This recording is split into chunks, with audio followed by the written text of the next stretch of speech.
Grace Millane's killer has lost his bid to overturn his conviction and sentence for murdering the British backpacker, but he still cannot be named. Name suppression was due to lapse this morning with the release of the Court of Appeal's judgment, but the 28-year-old man's legal team mounted a last-ditch appeal to the Supreme Court to keep his identity secret. Our reporter Sarah Robson has been following the case. The 28-year-old man took his case to the Court of Appeal back in August. Now, just to recap, he had been found guilty of murdering Grace Millane after that highly publicised 3-week trial in the High Court in Auckland late last year. Now, Grace Millane had gone missing at the end of 2018 and her body was found buried in the Waitakere Ranges about a week later. Now, during the man's trial, we heard details about how he had strangled Ms Millane in his apartment after they'd been on a Tinder date. The jury saw CCTV footage of him buying a suitcase, cleaning products, and hiring a car and carpet cleaner.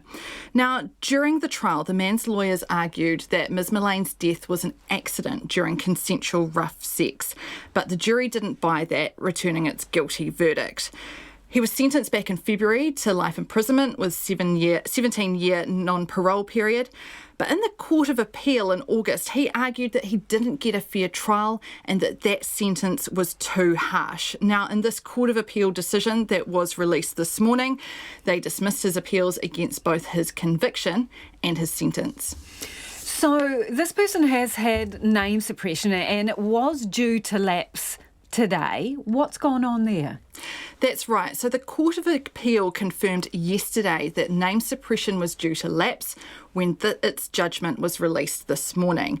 Now, that would have meant for the first time that media in New Zealand would have been able to publish the man's name.